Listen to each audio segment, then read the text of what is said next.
Chapter 1. The Family I Married Into. I grew up learning how to watch people. When you bounce between foster homes long enough, you stop trusting what people say and start trusting what they do. You learn to read tone shifts, micro-expressions, the way a room feels when someone walks into it. You learn when silence means peace and when it means danger. I didn't have grandparents who spoiled me or uncles who taught me how to throw a ball. I had rotating adults, rotating rules, and a constant sense that stability could disappear overnight. It wired my brain into permanent alert mode. Not paranoia, awareness. So when I married Christy, I wasn't naive about families. I just hoped hers would finally feel like something normal. I met her parents 6 months into dating. Margaret opened the door with a perfect smile that didn't touch her eyes. "You must be Taylor," she said, already scanning me like inventory. Her husband Glenn stood behind her, tall and stiff, offering a quick handshake that lacked warmth or pressure. It felt like shaking a mannequin's hand. Dinner was polite, controlled. Every word felt rehearsed. Margaret asked questions that sounded friendly, but somehow invasive. "How much do you make? How long do you plan on staying at your company? Do you have any medical issues in your family?" Christy laughed them off. "Mom, you interrogate everyone." Margaret smiled sweetly. "I like to know who's entering my family." The words landed heavier than she intended, or maybe exactly as intended. They weren't rude. They weren't cruel. But there was a cold efficiency to them, like a business transaction disguised as hospitality. Glenn barely spoke unless Margaret nodded for him to. On the drive home, Christy squeezed my hand. "They liked you." I hesitated. "They studied me." She laughed. "You're just not used to normal families." I almost said something, almost explained that normal doesn't feel like walking into a boardroom. But I swallowed it. I didn't want to project my foster kid instincts on her world. Over time, small patterns emerged. Margaret always chose the restaurant, the time, the seating arrangement. If Christy suggested something different, Margaret would tilt her head slightly and say, "Well, that wouldn't really work for everyone, would it?" Until Christy folded. Glenn followed like gravity. Family conversations would drift into coded territory whenever I entered the room. "We'll handle that later," Margaret would say, lowering her voice. "Oh, Taylor's here," Jody would add quickly, changing the subject. Walter would stare at his phone like I didn't exist. I'd stand there holding my drink, smiling politely, feeling like furniture in someone else's house. Still, nothing was openly wrong. Just off. Christy insisted I was imagining things. "They're just private people," she said. "You're reading into it too much." Maybe I was. Then our son was born. Ethan changed everything. The first time Margaret held him, something in her expression sharpened. Not joy exactly. Ownership, like she was evaluating something valuable. "Oh," she whispered, adjusting her grip. "He has strong hands." He was 3 days old. They suddenly wanted to visit constantly, bringing gifts, offering to babysit, asking detailed questions about his feeding schedule, his sleep cycles, his pediatrician. "We'll take him overnight once he's older," Margaret announced casually during one visit. Christy smiled. "Maybe." Margaret didn't smile back. It's important for children to bond with their family. I noticed how often they tried to separate Ethan from me specifically. "Why don't you go run errands while we keep him?" "You look tired, Taylor. You should rest. We can handle him. You don't need to hover." Hover. I was his father. Once, when Ethan was 6 months old, I came back from the kitchen to find Margaret gently repositioning his hands, pressing his tiny fingers together in some deliberate way. "What's that?" I asked lightly. She looked up calmly. "Just stretching him." I watched her release him slowly, almost reluctantly. Another time, Glenn closed the nursery door halfway when they were visiting, speaking in hushed tones until they realized I was standing nearby. Christy never saw any of it as strange. "You're being overprotective," she told me when I brought it up. "My parents are excited grandparents. That's normal." Normal. That word again. I wanted to believe her. I wanted to finally be part of a functioning family instead of an outsider analyzing everything for danger. So I compromised with myself. I kept my mouth shut, but I kept my eyes open. As Ethan grew, their interest didn't fade. It intensified. They wanted specific days with him, specific routines. Margaret would correct how we dressed him, how we fed him, how we disciplined him. That's not how children learn respect. She'd say if Ethan threw food. You shouldn't comfort him so quickly, she'd say if he cried. He needs structure, she repeated often. It wasn't advice. It was instruction. Once, during a family dinner, I walked into the living room mid-conversation. Margaret stopped talking immediately. We'll discuss that later, she said crisply. Christy avoided my eyes. I asked, discuss what? Margaret smiled. Oh, nothing important. But the room felt wrong. Like I had interrupted something I wasn't meant to hear. I began to feel like a guest in my own marriage whenever her family was involved. And whenever I tried to talk to Christy about it, she gently pushed me back into doubt. You didn't grow up with a real family, she said once, not unkindly. So you don't know what close families look like. The words stung more than she realized. Maybe she was right. Maybe my instincts were warped by instability and loss. Maybe I was searching for danger where none existed. Maybe I didn't know how to relax into belonging. So I tried harder to trust. But that small, quiet part of my brain, the part that had kept me safe as a kid, never fully went silent. It kept noticing who controlled the room, who decided the rules, who was included and who wasn't. It kept noticing how often I was subtly pushed aside when it came to my own child. It kept noticing how tightly Margaret's eyes followed Ethan whenever he moved. And it kept whispering the same uncomfortable thought I tried to ignore. Something about this family wasn't right. I just didn't yet have a reason I could prove. And Christy made sure I felt foolish for even suspecting it. The first seed of isolation had already been planted. Chapter 2. The Changes in My Son. Ethan was the kind of child people noticed. Not because he was loud or wild or demanding attention, but because he carried a quiet gravity that made adults pause. He built elaborate cities out of wooden blocks, lining them up by height and color, narrating stories under his breath as if the characters were alive inside his head. He asked thoughtful questions that surprised teachers. He noticed patterns in clouds, shadows on walls, the way ants moved in lines across the sidewalk. Dad, he once asked while we walked home from the park, do you think trees talk to each other underground? I smiled. Maybe they do. Why? Because they grow in groups, like they're protecting each other. That was Ethan. Gentle, observant, soft-hearted without being fragile. When he laughed, it filled rooms. When he hugged you, he meant it with his whole body. That's why I noticed a change almost immediately. It started after one of his weekend visits to Christy's parents' house. He came home quieter than usual, dragging his backpack instead of swinging it, his shoulders slightly hunched like he was carrying something heavier than toys and snacks. Hey, buddy, I said, crouching down. Did you have fun? He hesitated, just a fraction of a second. Then he nodded. Yeah, but his eyes didn't match his voice.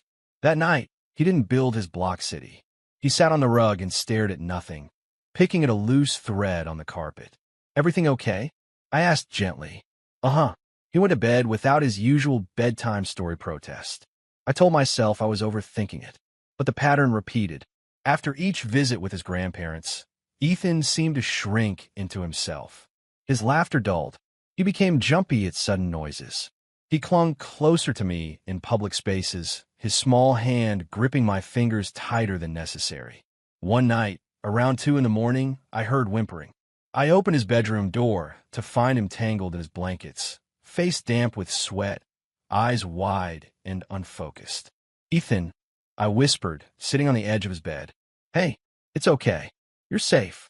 He bolted upright and wrapped his arms around my neck so hard it startled me. They were gonna... He gasped, then froze. Who was... I asked. He pulled back, blinking rapidly. Nobody. Just a bad dream. What happened in the dream? He shook his head violently. I don't want to talk about it. I held him until his breathing slowed. He eventually fell back asleep, but his hand stayed clenched into the fabric of my shirt. The nightmares kept coming. Not every night, but often enough that I started sleeping with my door open, listening for his voice in the dark. Then I noticed the marks. The first time, it was a thin, pale line on his forearm, almost like a scratch. Where'd you get that? I asked casually while helping him change into pajamas. He glanced at it quickly and shrugged. I don't know. Did you fall? Maybe. Kids get scratches. I knew that. Still, Something about how fast he looked away made my stomach tighten. A week later, there was another one, slightly darker, parallel to the first. "Buddy," I said softly, turning his arm gently. "These look like cuts." He stiffened. "It doesn't hurt." "That's not what I asked." His mouth pressed into a thin line. "I don't remember. I mentioned it to Christy that night while washing dishes." "Probably playground stuff," she said without looking up from her phone. "He's always climbing things." Two identical lines on the same arm. She sighed. "Taylor, you're being dramatic." The word stung more than I expected. Another day, another mark appeared. Faint but unmistakable.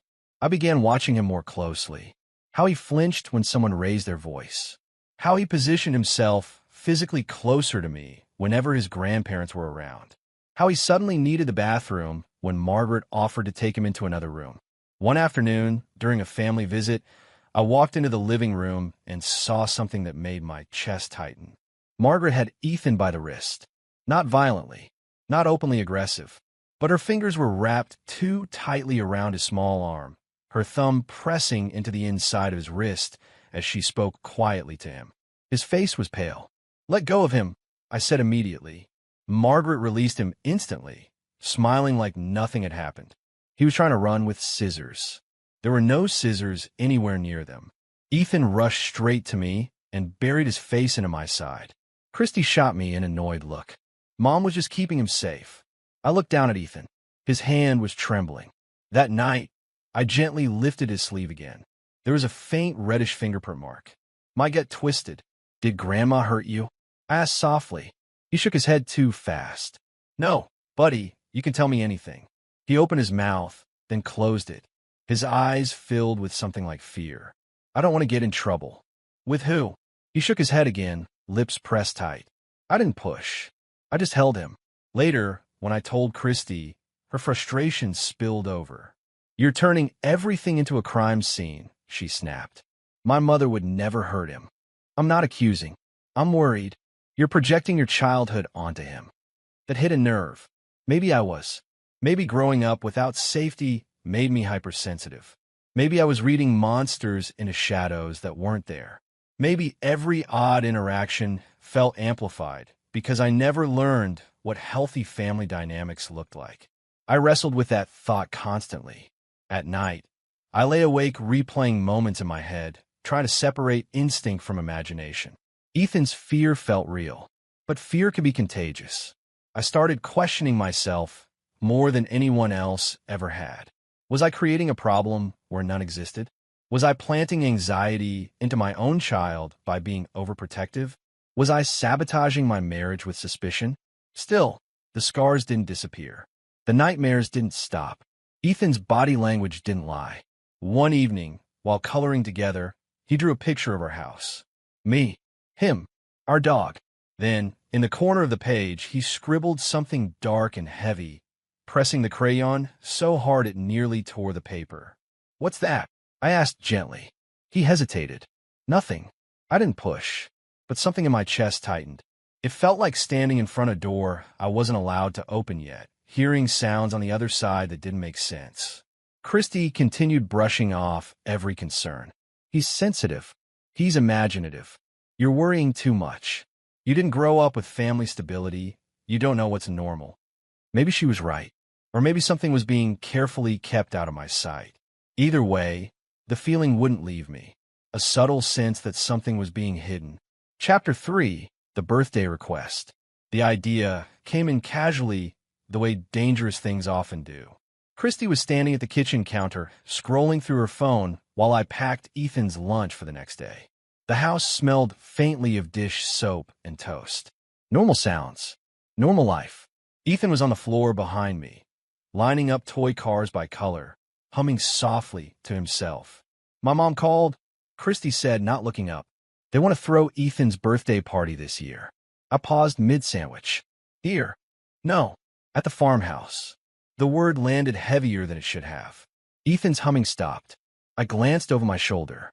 His small fingers froze around a red toy car. His shoulders lifted slightly, like he'd just heard something frightening but didn't know how to respond yet. "At their place?" I asked. Christy nodded. "They already started planning." Cake, balloons, a few family friends. Mom says it'll be special. I watched Ethan slowly stand up. Hey, buddy, I said lightly. Did you hear that? Grandma wants to throw you a birthday party. He didn't smile. Instead, he walked toward me and pressed himself against my leg, gripping my jeans tightly. Ethan, Christy finally noticed. What's wrong? His face had gone pale.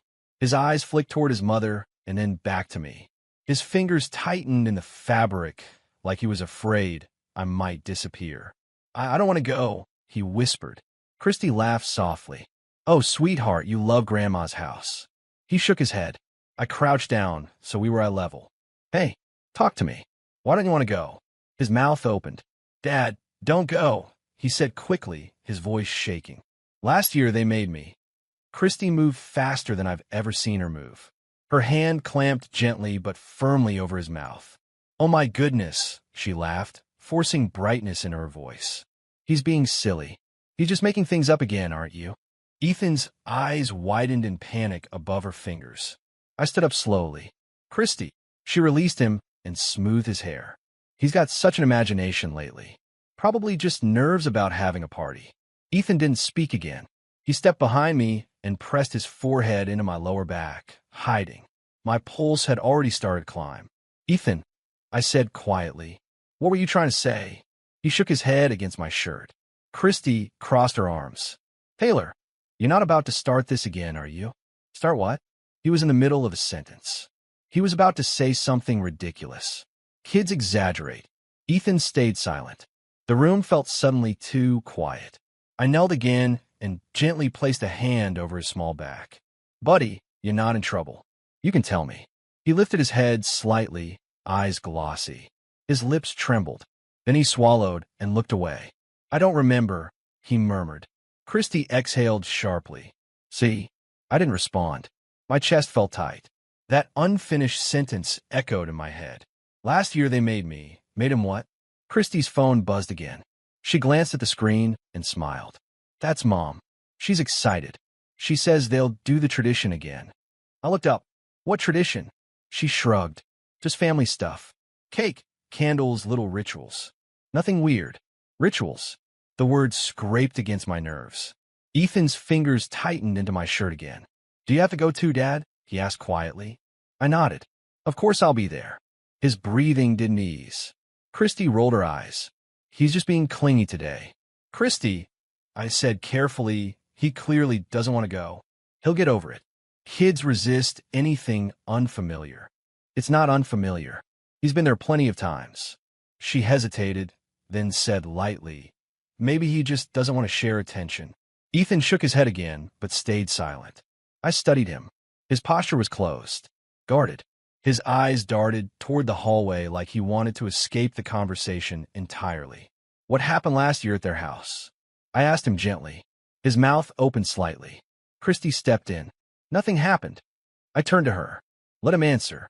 She frowned. You're putting ideas in his head. Ethan's lips pressed together. His shoulders rose defensively. I don't want to talk, he whispered. I felt the familiar internal war begin. Instinct versus doubt. My gut screaming that something was wrong, and the rational part of my brain warning me not to blow shadows into monsters. Christy softened her voice. Sweetheart, Grandma just wants to celebrate you. It's a happy thing. Ethan didn't respond. Christy sighed and looked at me. You're not seriously going to let this turn into a big deal. I held her gaze. He's scared. He's dramatic. That's not the same thing. She crossed her arms again. You're overthinking it. Maybe I was. But the way she covered his mouth, that hadn't been instinctive comfort. That had been control. Can we at least talk to your parents about what he meant? I asked. Christy's expression tightened slightly. There's nothing to talk about. That sentence didn't finish itself. She shrugged. Kids start sentences they don't finish all the time. Ethan slowly backed toward the hallway, slipping out of the room quietly like a scared animal retreating. I watched him go. My stomach twisted. Why are you pushing this? Christy asked, irritation creeping into her voice. It's just a birthday party. Because my son looked terrified. He's sensitive. You always say that. And you're always suspicious. We stared at each other across the kitchen. Finally, Christy softened her tone. Look, let's just go. If anything feels weird, we leave. Okay, I didn't like the compromise, but I also didn't want to escalate into a full argument without proof. Okay, I said slowly. We'll go. She smiled with relief and leaned in to kiss my cheek. Good. You worry too much. But as she walked away, I stood there staring at the empty doorway where Ethan had disappeared. His words replayed in my head again. Last year they made me. The unfinished sentence felt like a warning I didn't yet understand. I went down the hallway and found Ethan sitting on his bed, hugging a stuffed dinosaur tightly to his chest. Hey, I said softly, sitting beside him. You okay? He nodded without looking up. You know you can always tell me anything, right? He nodded again.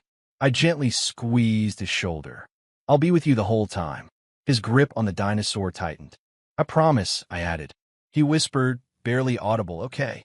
But his voice didn't sound convinced. Neither was I. Something about this felt wrong. And even though I agreed to go, every instinct in my body told me to stay alert. Chapter 4. The Farmhouse. The road narrowed the farther we drove. Street lights disappeared first, then houses. Then even the familiar hum of distant traffic faded until all that remained was the low whine of tires against asphalt and the endless stretch of darkened fields on either side of us. The sky felt bigger out here, heavier, pressing down like a lid. Ethan sat in the back seat, clutching his backpack, even though he didn't need it. His knees were tucked up toward his chest, his forehead resting against the window. Every so often, he glanced at me in the rearview mirror, as if checking to make sure I was still there. You okay back there, champ? I asked. He nodded quickly. Too quickly. Yeah. Christy adjusted the radio volume, filling the silence with soft music. You're gonna have fun today, she said lightly. Grandma made your favorite cake. Ethan didn't respond. The farmhouse appeared around a bend like something lifted from another era, wide, squat, surrounded by skeletal trees and tall grass that bent with the wind. The paint was faded, the porch slightly slanted, the windows dark and reflective like unblinking eyes. Something in my chest tightened as I pulled into the gravel driveway. Home sweet home, Christy said with a smile that felt forced. Margaret was already waiting on the porch, hands folded neatly in front of her, posture perfectly straight. Glenn stood a step behind her, arms crossed. Jody leaned against the railing, scrolling through her phone, while Walter hovered near the doorframe, half hidden by shadow. The air smelled damp and earthy. Old wood, cold air, trapped in walls that had witnessed too many winters. Taylor, Margaret greeted smoothly. You made good time. She leaned in to hug Ethan immediately. He stiffened in her arms, his small shoulders drawing inward. Let go, he murmured. Margaret chuckled as if he'd told a joke and released him. Such a serious boy today. Her eyes flicked briefly to me. Inside, the house felt darker than it should have been for mid-afternoon. Curtains were half drawn. Lamps glowed dimly in corners instead of overhead lights being on. The air was cool and smelled faintly of wax and something metallic I couldn't place. Shoes off, Margaret instructed automatically, though no one else had theirs off yet. Ethan slipped behind me as we stepped into the living room. I could feel his fingers hook into the back of my jacket. Relax, Christy whispered to me. You're tense. Maybe. Or maybe my body recognized something my brain hadn't fully articulated yet. The family buzzed with a strange energy. Not joy, not celebration. Something sharper, anticipatory, like people waiting for a curtain to rise. We're so glad you could all come, Jody said, smiling too widely. It's important to keep these things going. Keep what going? I asked casually. She hesitated. You know, family stuff.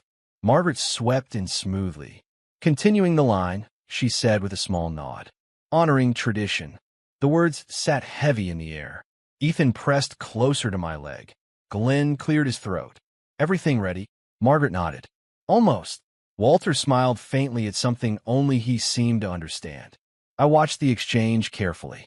There was an unspoken rhythm between them, a familiarity that excluded me completely. Christy tried to lighten the mood. Smells nice in here.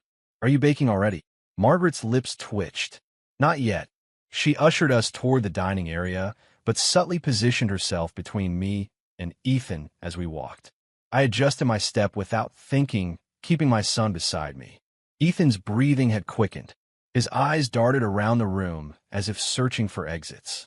"Bathroom," he whispered to me. "I'll take him," Margaret said instantly. "No," Ethan blurted, grabbing my hand tighter.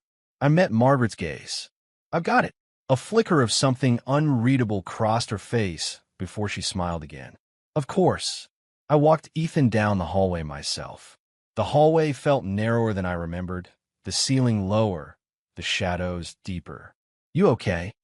I whispered once the bathroom door closed behind him. He nodded weakly. "Can we go home?" My heart clenched. "We just got here, buddy." He swallowed. "I don't like it." "I'm right here," I said, resting a hand on his shoulder. "You're safe." He didn't look convinced. When we returned to the living room, Margaret was already rearranging chairs near the dining table. "Why don't you boys help Glenn out back for a moment?" she suggested. "He needs help bringing something in." Ethan froze. I frowned. "What does he need?" "Oh, just supplies," she said lightly. "Nothing heavy." Glenn opened the back door, as if waiting. "I can go alone," I said. Margaret tilted her head slightly. "It will be faster with two." Ethan shook his head violently and stepped behind me again. Christy laughed nervously. "He's being shy today." "I'll handle it," I said firmly. Margaret studied me for a second too long before nodding. "Suit yourself." The air felt thicker with each passing minute. I noticed how often the family exchanged glances when they thought I wasn't looking. How conversations paused when I entered the room. How they subtly attempted to redirect Ethan away from me. "Come sit by Grandma," Margaret coaxed. "I want to sit with Dad," Ethan replied quietly. Jody tried next. "Hey, want to see something cool in the other room?" Ethan shook his head and tightened his grip on my sleeve. Christy sighed. "He's attached today." I knelt beside Ethan. "You don't have to go anywhere you don't want to." His eyes filled slightly, relief washing over his face. Margaret's smile thinned almost imperceptibly.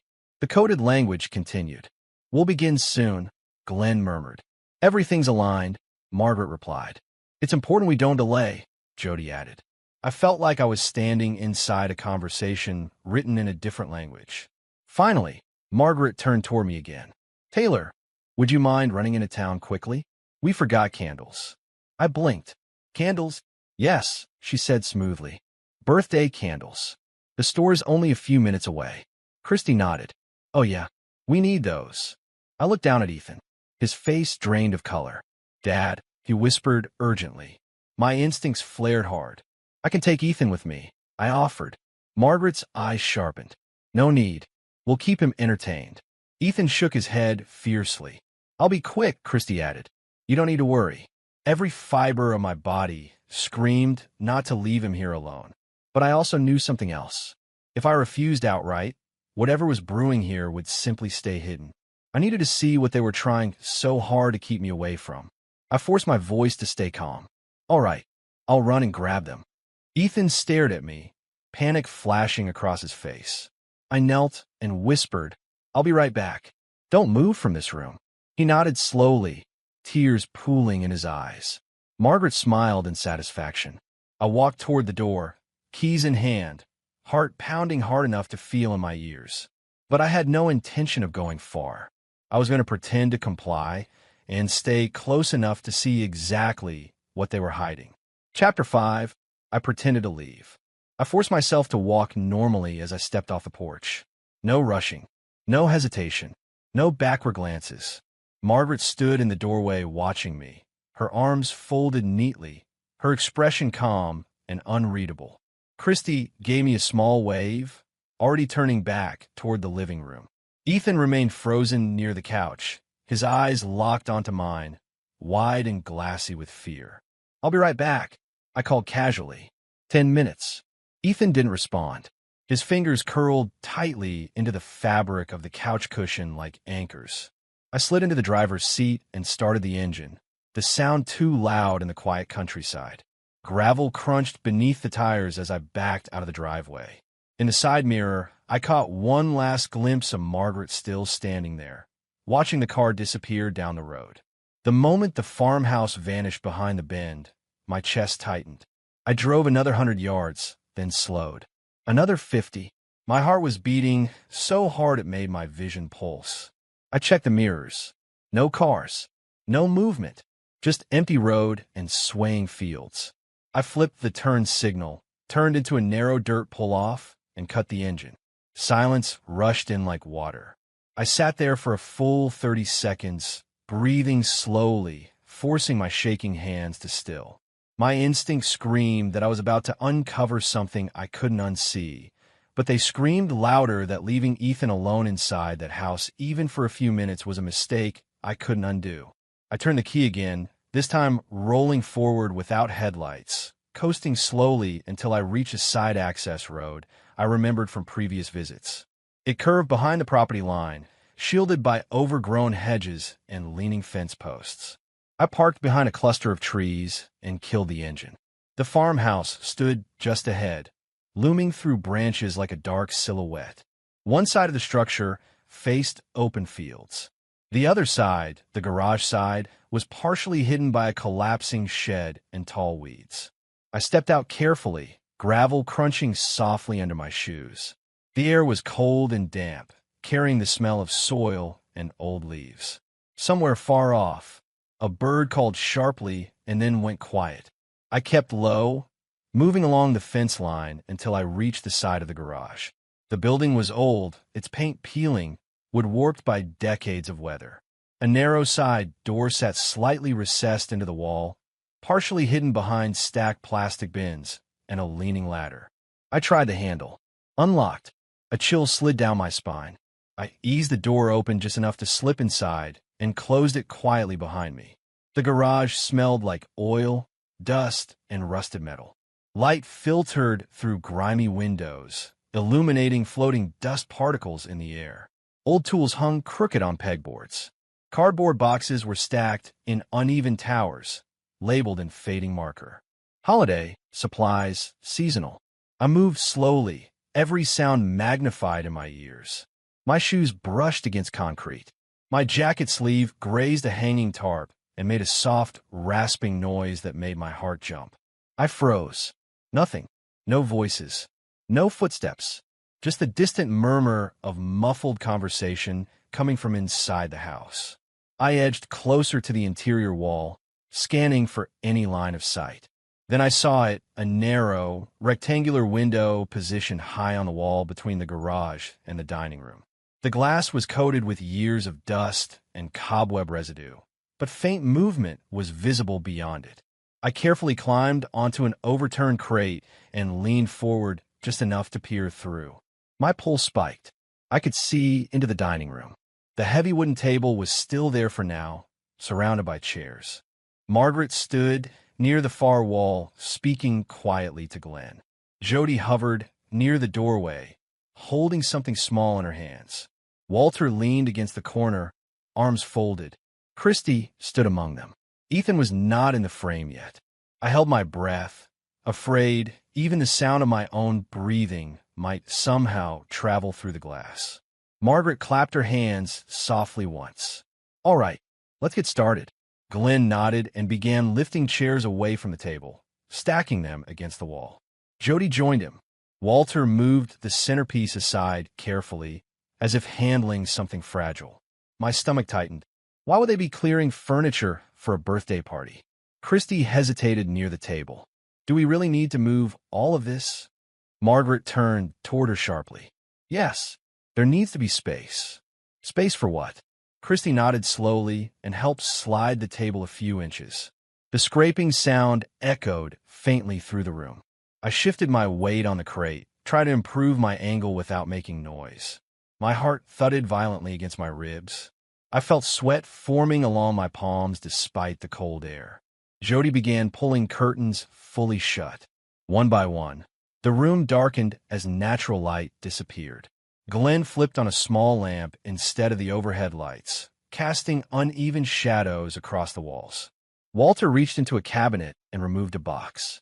He set it carefully on the cleared floor. Margaret opened another cabinet and removed several thick candles. My stomach dropped. Candles. One by one, they began placing them around the perimeter of the cleared space. Margaret lit the first wick with a match. The tiny flame flickered, casting dancing shadows against the walls. Then another candle. Then another. The room took on a strange glow, warm, dim, unsettling. My breathing slowed involuntarily, shallow and tight. Every nerve ending in my body screamed that something was wrong. Christy stood slightly apart now, her arms crossed loosely in front of her, her posture stiff. "Where's Ethan?" Jody asked quietly. Margaret's eyes flicked toward the hallway. Glenn moved toward the doorway. My fingers curled into fists. I leaned closer to the glass, barely daring to blink.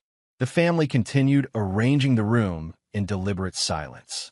Chairs completely gone, table pushed back, candles forming a rough circle on the floor. My pulse roared in my ears. I could taste metal in my mouth. This wasn't a party. This was preparation.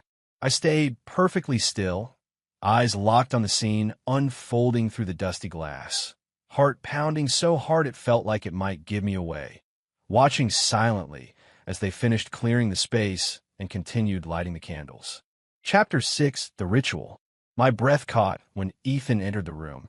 Glenn guided him gently by the shoulders, steering him into the candlelit circle like someone leading a sleepwalking child. Ethan's steps were small and hesitant. His eyes darted around wildly, searching for me, for any familiar anchor. He couldn't see me. I was still hidden in the garage, pressed against the dusty glass, heart slamming so hard I was afraid it would echo through the wall. Margaret stepped forward, holding a folded strip of dark cloth. "It's all right, sweetheart," she said in a voice that sounded falsely calm, almost rehearsed, just like before. "You remember." Ethan shook his head frantically. "No, no, please." Christy stood frozen a few feet away, her face pale, her lips pressed tight. She wouldn't meet Ethan's eyes. Margaret gently wrapped the cloth around Ethan's eyes and tied it behind his head. Blindfolded, Ethan's breathing instantly accelerated into shallow, panicked bursts. "Mom," he whimpered. Christy flinched but didn't move. My fingers dug into the wooden crate beneath me. Every instinct screamed to burst through the door right then, but something inside me needed to understand exactly what was happening. Needed proof. Needed to know I wasn't imagining this nightmare. The family shifted into position. Margaret, Glenn, Jody, Walter, Christy.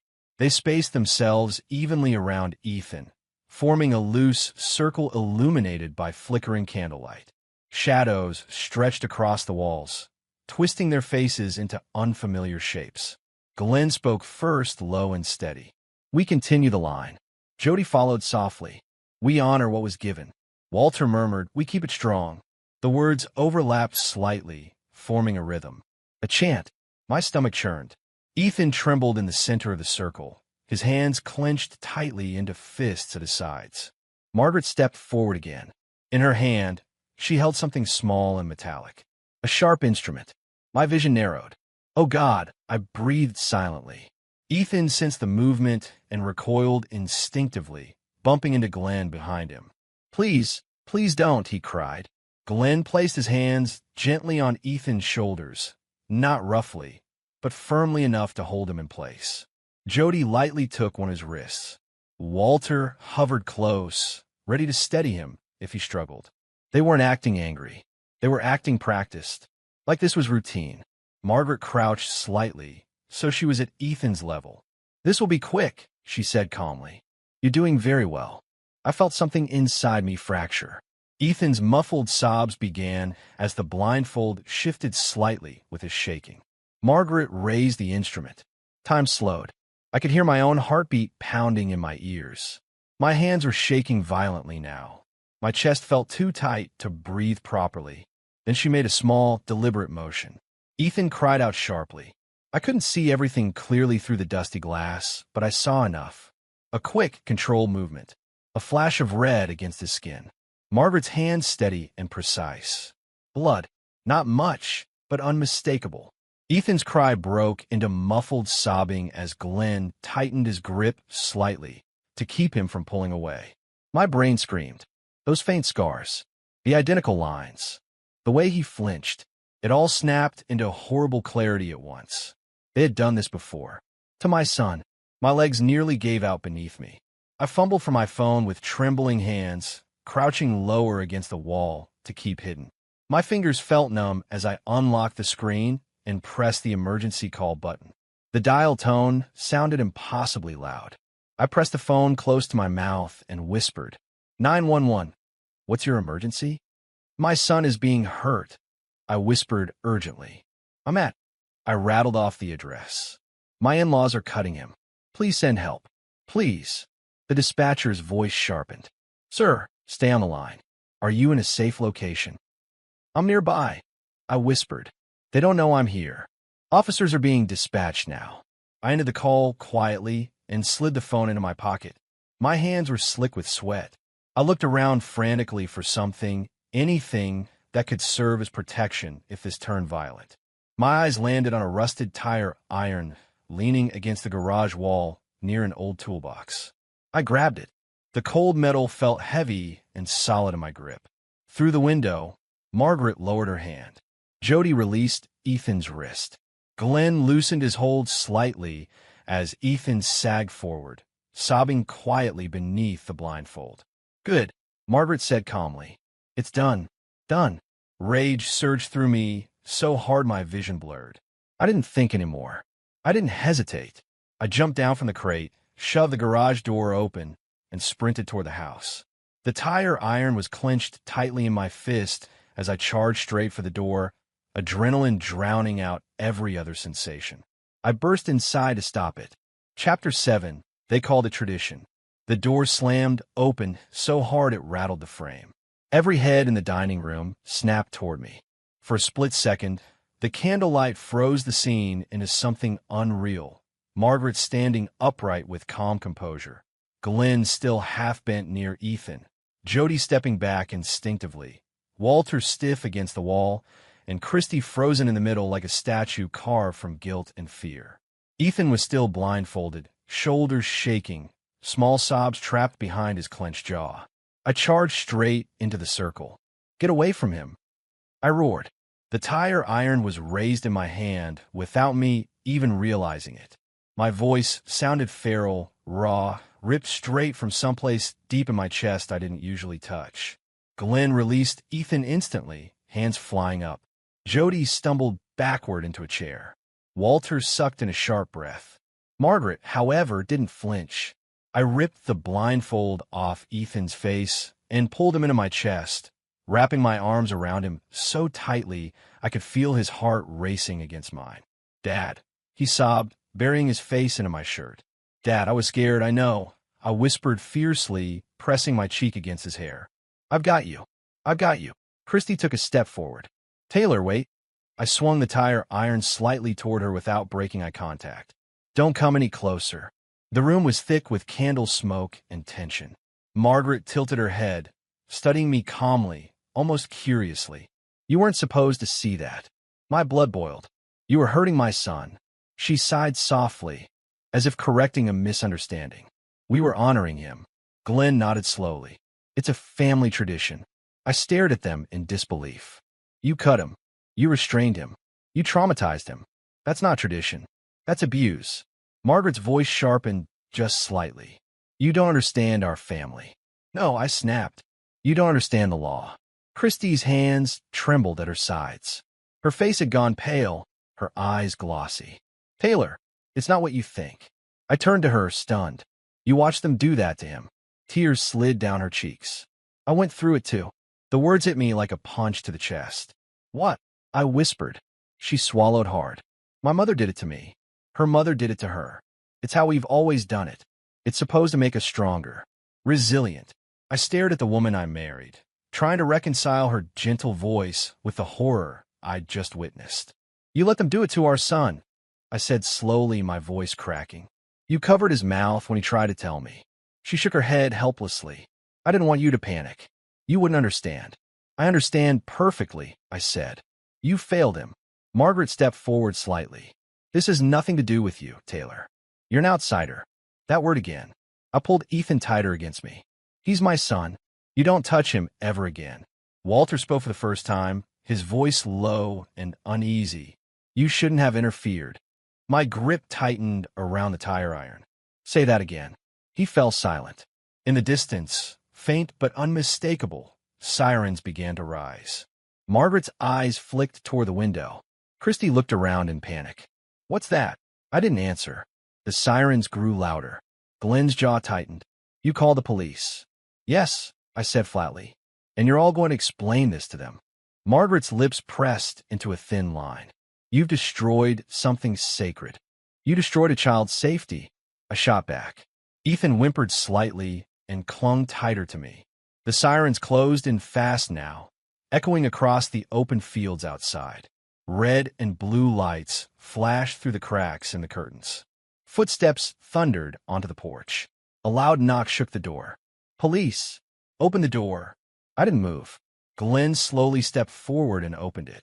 2 officers entered first, hands resting near their holsters. Their eyes swept the room and immediately widened at the sight of the candles, the cleared floor, the shaken child in my arms. What's going on here? One officer demanded. I spoke before anyone else could. They were hurting my son. He needs medical attention. The officer took one step closer and finally noticed the faint blood on Ethan's sleeve. His face drained of color.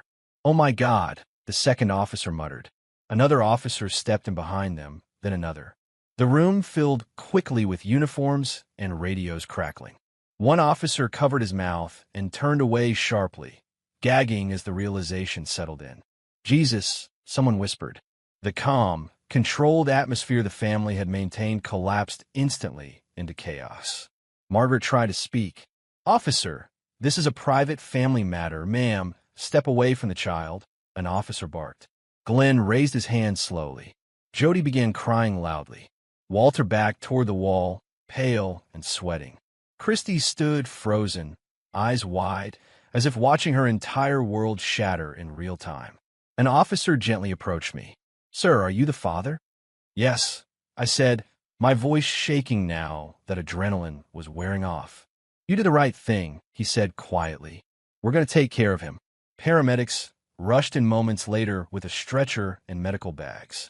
Ethan clung to me desperately as they examined him. I'm right here, I whispered. You're safe. They carefully lifted him onto the stretcher. He reached for me until a paramedic gently reassured him. We're taking him to the hospital to get checked out, the paramedic said. You can follow right behind us. I nodded, barely able to speak. Behind us, officers began separating the family members, placing handcuffs on wrists that had moments ago acted with chilling calm. Margaret didn't fight. She didn't cry. She simply stared at me with cold resentment as metal clicked shut around her hands. Glenn avoided eye contact. Jody sobbed hysterically. Walter trembled silently. Christy collapsed into a chair, shaking. The officers guided them toward the door one by one. Ethan was wheeled out into the open air, ambulance lights flashing around him. I followed close behind as they loaded him inside. The doors closed. The ambulance pulled away toward the hospital. Chapter 8. The Truth Spreads. The farmhouse was silent now. The only sounds were the faint rustle of leaves outside and the occasional creak of the settling structure. The air smelled faintly of candle wax, blood, and dust, a lingering imprint of what had transpired. Detectives arrived the next morning, moving with methodical precision. They swept the house, photographing the cleared dining room, the faint blood stains on the floor, and the still flickering remnants of the candles.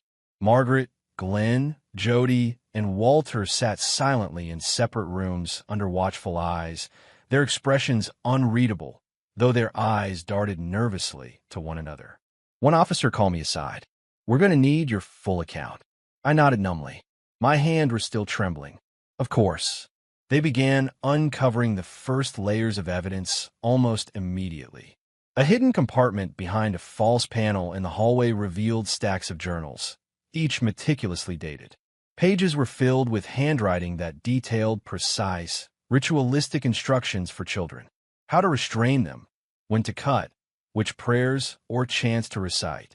I picked up one of the journals cautiously. My stomach churned as I read lines describing children, not just Ethan from decades past. Dates, names, ages. Some of the entries even had photographs, Some posed as memorable birthdays, but the children's faces were pale, frozen in fear. A detective's voice broke my thoughts. "We found a room behind the pantry," he said. "Small, windowless. Looks like it was used as a storage area, or worse." I followed them down the narrow passage.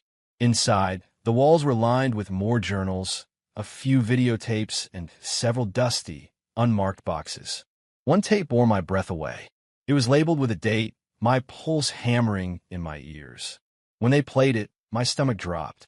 The image flickered onto the small screen. Another child, blindfolded and crying, while the adults circled him, chanting softly. The resemblance to Ethan's ordeal was horrifyingly clear. I gagged. The detective reached for a trash bag and quickly stashed the tapes for evidence, but the image lingered in my mind. "Sir," one of the detectives said, "we need you to know this isn't isolated. There are more. Across states. We're just beginning to trace the connections." Then the first breakthrough came. Walter, the brother, had been quietly observing as they collected evidence. When questioned, his composure cracked. I'll talk," he stammered. "I can show you. I can tell you about others." I felt a shiver of both relief and dread. The chain of events he revealed was staggering. Multiple families across several states, all linked by similar rituals, all passing the tradition down through generations. Margaret, Glenn, and Jody weren't acting alone. They were nodes in a vast, secret network that had operated under the radar for decades. Within days, the FBI became involved. Agents swept into small towns, farmhouses, and suburban homes connected to Walter's account. Raids were executed simultaneously in multiple states. Children were found, frightened and confused, some with scars that mirrored Ethan's. Paramedics and counselors were on site immediately, tending to them while law enforcement secured the premises. It was overwhelming. The scale of what I had unknowingly walked into was incomprehensible.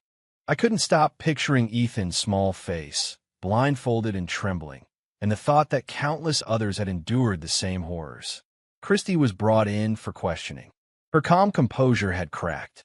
She admitted everything, that she had undergone the rituals herself, that she had believed in their necessity, that she had justified them as strength-building for her children.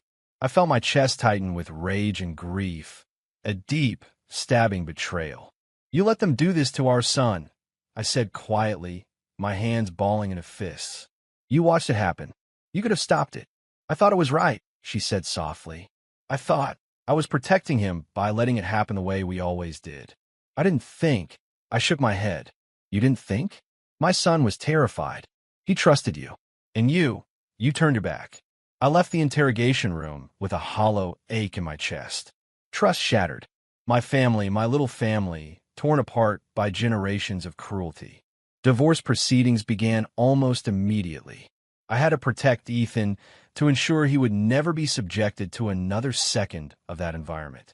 Custody arrangements were made swiftly, with the courts granting me full custody given the circumstances.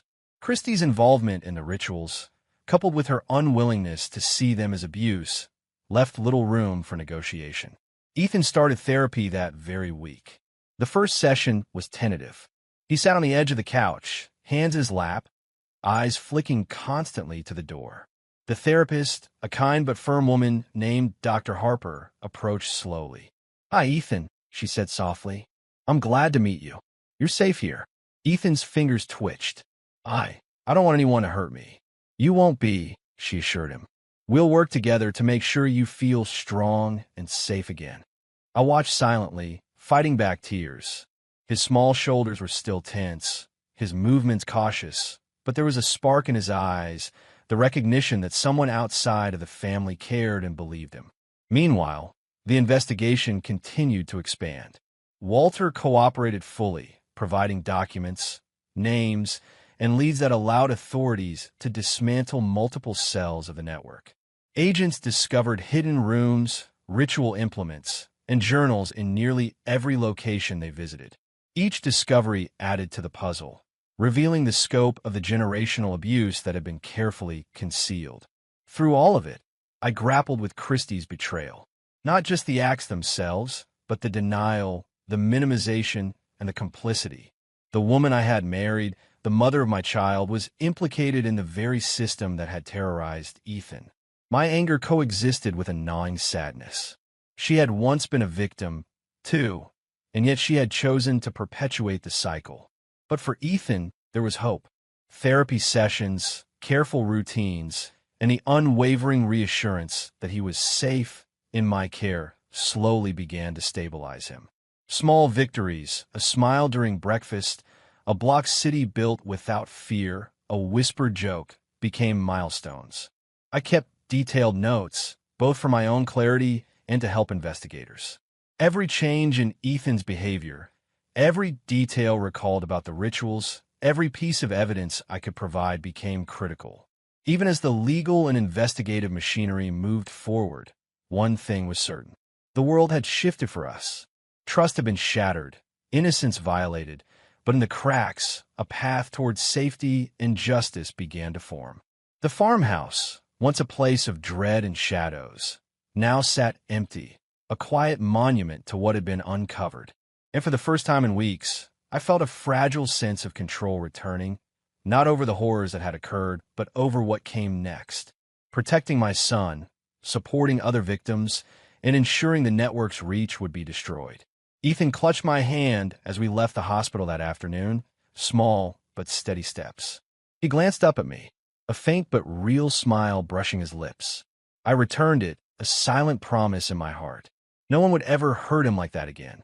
And slowly, painfully, we began the long journey toward healing. Divorce proceedings moved forward. Custody was finalized. Therapy continued. The evidence collected by detectives and FBI agents would dismantle a decades-long web of abuse. But for us, the focus remained clear. Safety, recovery, and rebuilding what had been stolen. Ethan slept better that night. I watched him curl under his blanket, the faintest hint of a smile on his face as he drifted into dreamless sleep. I pressed my hand gently to his back. "You're safe," I whispered. And finally, for the first time in months, I believed it. Chapter 9. The Trial. The courthouse smelled of polished wood and fear. Media vans lined the street outside, cameras and microphones shoved toward the entrance as reporters jostled for position. News crews flashed lights through the windows, capturing every movement of the family members being escorted inside by officers. Inside, the courtroom was packed. I sat beside Ethan, holding his small hand in mine. He fidgeted with a folded piece of paper, notes he had scribbled in anticipation of his remote testimony. Even through the tension, he was brave. "Ready, champ," I whispered. He nodded, his jaw set tight. "I can do this, Dad." I squeezed his hand. "I know you can." Margaret, Glenn, and Jody sat across the room, flanked by their attorneys. Their faces were carefully neutral, but their eyes betrayed the slightest flickers of fear and uncertainty. Christy was absent from the courtroom. She had chosen to sit elsewhere, separated from the main defendants, awaiting her own proceedings. The defense opened immediately, their voices smooth and practiced. "Your Honor, the actions described here," one attorney said, gesturing broadly, "are part of a long-standing religious and cultural tradition. We argue that prosecuting these acts infringes upon our client's constitutional rights to freedom of belief." A murmur ran through the courtroom. I felt my stomach twist. Freedom of belief? This wasn't belief. This was abuse disguised in tradition. The prosecutor stood, holding a stack of evidence. "Your Honor, the evidence will show this so-called tradition is anything but benign. Multiple children, over decades, have been subjected to ritualistic abuse. We have video recordings, journals, and testimony from survivors who were harmed in these practices." They called the first witnesses. Children who had been rescued from other homes in the network, now adolescents, described in clear, heartbreaking terms what they had endured. Blindfolds, forced restraint, physical cutting, chanting. Their voices trembled but did not break. Courage glinted in their eyes as they faced the people who had tormented them. One of the young women, now 17, described the first time the ritual was inflicted upon her. "I was 8, she said softly. "They said it would make me strong. I didn't want it. I screamed. No one came for me. I thought I would always be scared. I felt Ethan squeeze my hand. His whisper was barely audible. They're telling the truth. Yes, buddy, I whispered back. They are. The court took a recess, and when it reconvened, the defense pushed back with religious claims, citing family heritage and long-standing traditions. The judge listened patiently, but made no indication that he would accept this as a defense. Then came the estranged aunt, Joanne. Her entrance silenced the room. She was older now, frail but determined, her eyes fixed on the jury. They have hidden this for generations, she began, her voice steady but strained. What you see here is not an isolated incident. It has been going on for decades. Children are forced into these rituals. I was a victim. My sister was a victim. And still, they continue to this day, believing they are justified. I watched Margaret shift uneasily in her seat. Glenn's jaw tightened. Even Jody's bravado faltered as Joanne recounted detailed accounts of rituals, of coded instructions, of punishments disguised as lessons in strength. Next came Ethan, testifying remotely via video link. He sat in a small room with Dr. Harper beside him, his hands resting tightly together. His voice was quiet at first. I was scared, he said, eyes glancing at the camera, then back down. They hurt me. They tied me up. They cut me. I told my dad, but they didn't stop. My dad saved me. He's my hero. I swallowed hard, blinking rapidly to hide tears. Every nerve in my body was on fire. Pride for my son, grief for what he endured, and rage toward the people who had done this to him. The prosecution concluded by playing the video I had captured from the garage the night of Ethan's birthday. Margaret, Glenn, Jody, and Walter performing the ritual, Ethan blindfolded and trembling in the center. The jury watched in stunned silence, some covering their mouths, others leaning forward in disbelief. The defense tried to argue context, upbringing, and cultural interpretation, but the evidence was overwhelming. There was no ambiguity, no justification. The faces of the children, the journals, the recorded rituals, decades of abuse documented and undeniable. Closing arguments were swift. The prosecutor's words were simple, powerful. This is not tradition. This is cruelty. These children, including Ethan Hogan, have endured unimaginable terror at the hands of those who claimed love. Justice demands accountability. Margaret's attorney pleaded for leniency, citing generational precedent. I wanted to stand, scream, demand they understand the gravity of what they had done. But I remained seated, holding Ethan's hand, letting the system do its work. After hours of deliberation, the jury returned. The courtroom was silent except for the shuffle of papers. The foreperson stood. "We find the defendants guilty on all counts," he said firmly. A ripple of shock passed through the gallery. Margaret's lips pressed into a thin line. Glenn's shoulders slumped.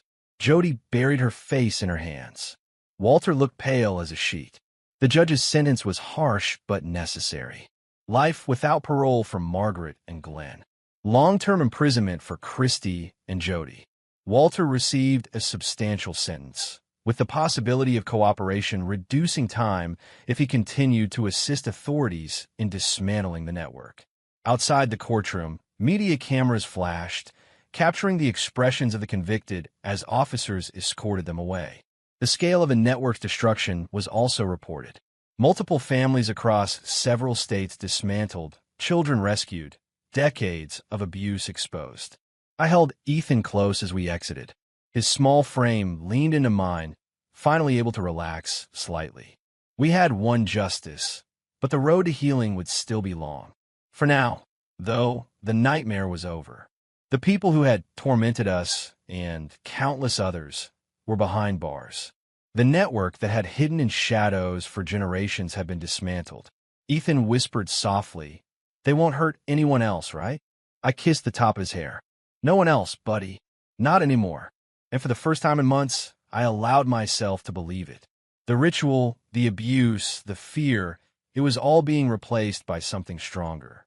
Justice, truth, and the beginning of a real life for my son. Chapter 10, I came back. The moving truck rumbled down the quiet street of our new neighborhood, its tires crunching against the gravel driveway. Boxes stacked high in the back, furniture covered in sheets. A fresh start. A life carved away from shadows and fear. Ethan sat in the passenger seat of the car, gripping the straps of his backpack, eyes wide as he stared at the house. It was smaller than the farmhouse, but somehow warmer, lighter. The siding was painted a soft cream, the trim a gentle green. Windows reflected sunlight like welcoming eyes, and a small garden stretched along the front yard. "Here we are, buddy," I said, forcing a smile even though my chest still carried the weight of the past. He didn't move at first. Then, finally, he whispered, "It's nice. You think we can make it ours?" I asked. His smile was tiny, hesitant but real. "Yeah," he said. "I think we can." We spent the day unpacking. Boxes shifted, squeaking floorboards groaned under heavy furniture. Ethan insisted on carrying small items himself, carefully balancing them across the room. I watched him, proud, letting him take control of little tasks. "Don't drop it, okay?" I teased, holding out my hand for the small box he was carrying. "I got it," he said, his chin set like a soldier. He barely wobbled. See, I said, ruffling his hair. "Good job, champ." Later, we went out to the local pet shelter. Ethan's face lit up immediately at the barking, wagging dogs. One small golden retriever puppy caught his eye, tail wagging furiously, paws scrabbling against the kennel door. "This one, Dad," he said softly. I knelt beside him. "You sure?" He nodded. "I want him." The adoption process was fast, and by the evening, the puppy, whom Ethan immediately named Scout, was curled up at the foot of his bed. Ethan whispered to him for hours, telling him stories, introducing him to every corner of the new house. "It's like he knows we need him," Ethan said, yawning, eyes heavy with exhaustion. I smiled, chest tight. "I think he does." Therapy sessions continued. Dr. Harper guided us through routines designed to help Ethan regain trust, process trauma, and reclaim the simple joys of childhood. There were setbacks, moments when memories triggered fear, when nightmares left him crying in the middle of the night. But each time I was there. Each time, I held him, reassured him, and let him know he was safe. One afternoon, I found him in the backyard, building a small model rocket on the picnic table. His hand was steady now, his focus intense. "Need a hand?" I asked. "No, Dad. I've got it," he said, carefully attaching a tiny engine.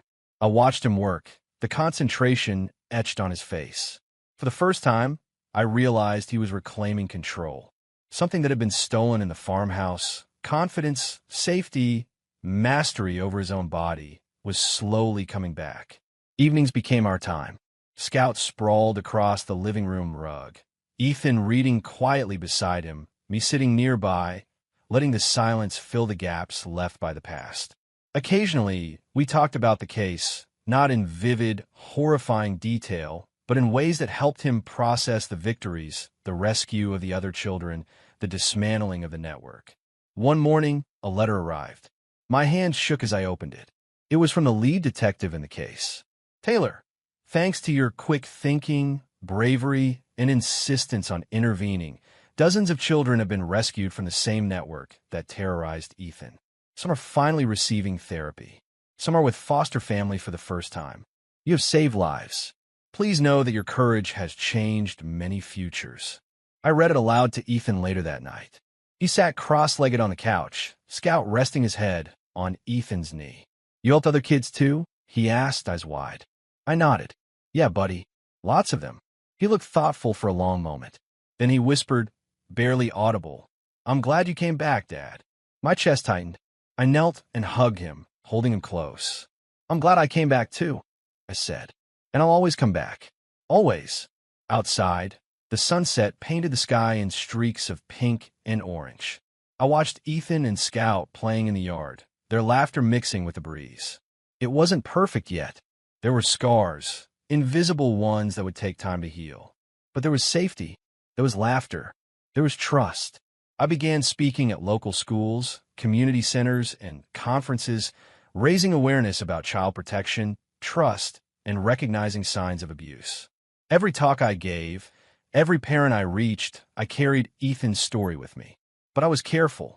Not too graphic, not too triggering. Just the facts, the warning signs, the encouragement to act when something felt wrong. At home, our routine solidified. Mornings with breakfast, and Scout chasing a ball across the yard. Afternoons with homework or hobbies. Nights with bedtime stories and reassurance. Ethan began sleeping through the night more consistently. He laughed more freely, smiled without hesitation, and even asked for sleepovers with a new friend from school. We planted a small garden together. Tomatoes, carrots, and sunflowers sprouted under our care.